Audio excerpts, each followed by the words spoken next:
एलनाबाद उपचुनाव में हम तो जीते हैं एक तरीके से, क्योंकि मैं ये मानता हूं कि हमने लोगों के दिल जीते हैं। जहां इतना भय और आतंक था, लोगों में डर था, वहां लोगों ने अपने वोट की ताकत को पहचान कर एक थंपिंग सपोर्ट जेजेपी बीजेपी गठबंधन को दिया है। किसान आंदोलन के नाम पर हो रहे राजनीतिक अखाड़े में लोगों ने यह दिखा दिया कि किसान के नाम पर आंदोलन हो सकता है, किसान की लड़ाई लड़ी जा सकती है, मगर किसान के नाम पर अगर कोई राजनीतिक रोटियां सेक कर अपनी पहचान बनाना चाहेगा तो फिर उसको सबक सिखाया जाएगा। जो लोग 13,000 वोट से जीते थे, किसान आंदोलन, राकेश टिकैत जी, चदूनी जी और सभी किसान नेताओं की सपोर्ट के बाद उनका मार्जिन 13,000 से घटकर 6,000 पे आ गया। जो पोटली रखी थी उस पोटली में सामान नहीं मिला।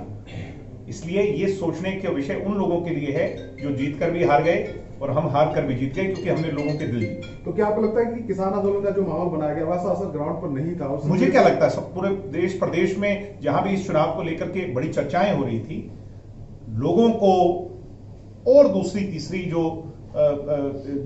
लोग होते हैं, जो पॉलिटिकल उसको एनालाइज करते हैं, उन सब लोगों ने माना कि यार इसकी तो हमें उम्मीद ही नहीं थी। तो लोगों का एक इतना बड़ा अंडरकरेंट था उनके व्यवहार को लेकर के और चीजों को लेकर के, लोगों ने उसको वोट में तब्दील किया पहली बार। वो ये कह रहे हैं कि इसलिए हुआ क्योंकि सरकारी मशीनरी का दुरुपयोग हुआ, पैसा बांटा गया, वीडियो भी बनाए, हमने शिकायत भी की, लेकिन आयोग ने कार्रवाई नहीं की और सरकारी मशीनरी वो तो अपने आप से भी संतुष्ट नहीं है। जो किसी से भी संतुष्ट ना हो उस व्यक्ति का कोई जवाब नहीं हमारे पास। चुनाव आयोग पर उनको विश्वास नहीं तो चुनाव क्यों लड़ रहे हैं? जिस कमीशन पर उनको विश्वास ही नहीं, उस कमीशन का वो फॉर्म ही क्यों भर रहे हैं? जीत का भी आरोप है। मुझे हैरानी है, वो तो जीत कर वहां पर उनके कार्यकर्ता नारे लगा रहे थे मुर्दाबाद के। यानी उन्होंने खुद इस बात को स्वीकार लिया कि वो चुनाव हार चुके हैं, जीत कर भी हारे। एक बात वो बार बार कह रहे हैं, अब भी कह रहे हैं कि फिर से अगर किसान कहेंगे मैं रिजाइन करने के लिए फिर से तैयार। मैं उनकी इस बात का स्वागत करता हूं और मैं खुले तौर पर यह कहता हूं किसान नेताओं को कि इस बार इस आंदोलन की कोई धाक इसमें नजर नहीं आई।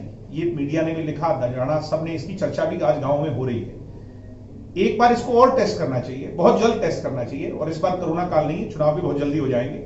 मैं खुला निमंत्रण दे रहा हूं, हम पूरी तरह तैयार हैं। आज चुनाव हो, कल चुनाव हो, गठबंधन इस चुनाव को थंपिंग मेजोरिटी से जीतने जा रहा है, अगर चुनाव होगा।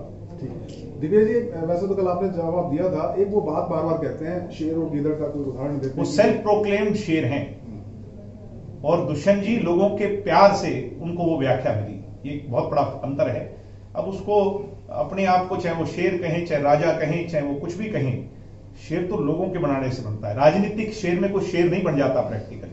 वो शेर की व्याख्या इसलिए दी जाती है कि वो लोगों के दिल पे राज करे।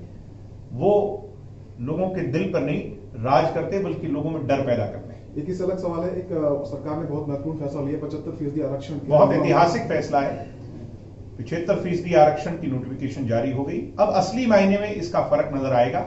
अगले 6 महीने में इसका नापतोल जब आप करोगे तो लाखों लोगों को इसके अधीन रोजगार मिलेगा।